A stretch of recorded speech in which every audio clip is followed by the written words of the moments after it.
tas iet par tiem ārējiem faktoriem, ka droši vien objektīvi un pensiju samazināšana un tālāk. Bet varbūt, ka ir kaut kādi iekšējie faktori arī. Bet Čēnā kungs pirms mēnešiem dažiem teica, ka darbīgi iedzīvotājs un dzīvokļu īpašnieks neapmierina un pārvaldēja jāmaina attieksmi pret saviem klientiem. Vai tā ir problēma? Projām, bet kaut kas ir mainījies ar šo, kā jūs tagad novērtāt? Tā ir problēma, jā. Vai tas nav viens no, teiksim, kaut kādiem iekšējiem faktoriem? Jūs tā gribētu, lai tas būtu, jā? Visi pareizi, jā. Es runāju pareizi, jā. Un tas es esmu arī runājis, teiksim, Viču kungam, es to runājis, teiksim, arī sapulcē, kuri speciālisti piedalās. Un tamdēļ Nīpam Viču kungam ir uzdots, viņš ir painformēs, ko viņš ir veicis, jā.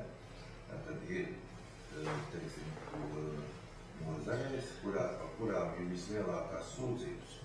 Teiksim, par remontu nozari, jā, kad nenotiek viss, teiksim, finansējums nepareizs vai slikta kvalitāte un tā tālāk, ir uzdots Viču kungam šajās nozarēs mainīt speciālistus.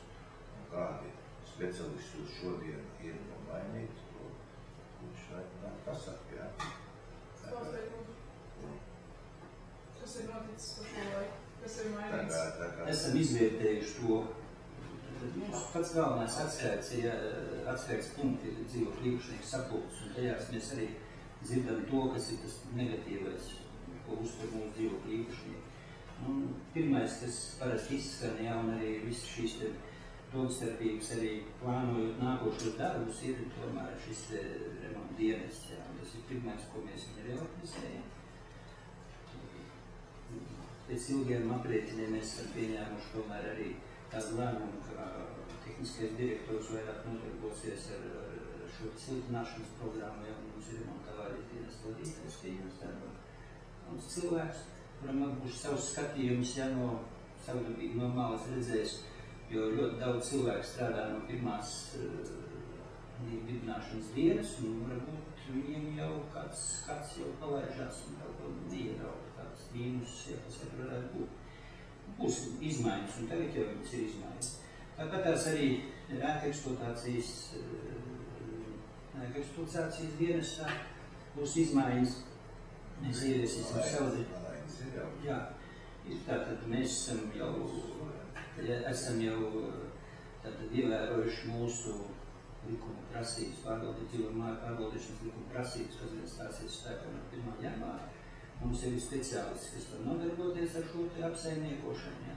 Tad mēs mājas varēsim turpināt pārņemt, es nezinu, kā tas ir citiem uzņēmumiem. Mums ir izpildīt šī likuma prasība, ja, par vismaz 4. profesionālo pakāpi. Tieši tāpat tās arī pārējie speciālisti, kur vēlēsies, jābūs šo te, tas strīdīgs gan jautājums, jābūs un cik vēl pakāpē. Vēl izmaiņas pasaka. Jā, un tālāk arī šajā eksploatācijas daļā mēs savādīgi rotāciju veiksim. Ja, mēs mainīsim inženieris tomēr ar iecirkņiem, jo varētu būt, ka tas arī mazliet uzlabos šo darbu. Tā kā tas ir tas sākums, ja. Mēs esam to sākuši darīt, ja. Arī daži speciālisti vairāk varbūt nestrādās. Ir jau mainījušies. Mainījušies jau ir arī pirms vēlēšanām. Tā ir pēc. Un arī pēc ir mainījušies un mainīsies uz priekšu. Tā ir solidāra organizācija. Jā, 5, jā, saprotat, jā, ko nozīmē organizācija, jā. Tas tika tā iznests diezgan svarīgi teikts. Organizācijas gaitā jāpanāk ir efektivitāte, ja šī pašam, jā. Tas, ka māja apsaimniekotājs ir nības, ja, un viņš ir pašvaldību uzņēmums, ja, es domāju, ka tas iedzīvo pašvaldības kapitāla sabiedrība atvaļinājums, ja. Tā ir, teiksim, un kad viņi tik daudz ir turās pie šī pašvaldību kapitāla sabiedrības, tas nozīmē to, ka viņi uzticās, jo likums šodien pārēdz jau no privatizācijas sākuma, kad mājas pašas var veidot savas kapitāla sabiedrības, var veidot savu dzīvokļu kooperatīvus un tā tālāk. Ja? Bet, diemžēl, ļoti maz ir aizgājuši no mūsu kapitāla sabiedrības. Diemžēl? Jūs gribētu vairāk? Jā, es gribēju vairāk varbūt, ja? Jo es esmu veicinājis, es esmu rakstījis, tad, kad bija dzīvojuma un māju privatizācijas komisijas priekšsēdētāji, es esmu aizrakstījis vēstules 50 mājām. Vismaz, no maksimām, ne? Es uzskatu, ka mājas, kurā ir 10 dzīvokļi, viņi paši var savu māju apsaimniekot. Nu, pat aizskar 9 stāvu māju. Nu, tas nekas. Var arī kaut kāds Bet atnāc citas pavisam atkal, ja? Tā kā tā ir cilvēku īpašnieku griba. Un tas nav jāpasaka, ka tas ir slikti, tas ir labi, ka cilvēki domā, viņi izveido kā labāk vēlās vai sliktāk vēlās, ja? Bet tas, kad ir ļoti daudz palikuši uzticīgi nekustamā īpašuma pārvaldē, ja?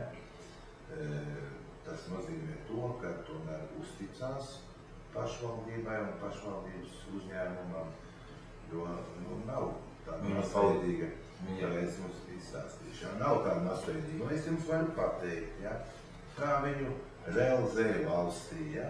Tātad Celsīs, Valmierā, tātad kur pašvaldība tajos gados, kad vēl bija pašvaldības uzņēmums, lai, teiksim, jo nav jau mūsu funkcija māju apsaimniekošana. Tā nav pašvaldības funkcija, ja? Bet viņa vēsturiski ir palikusi, ja?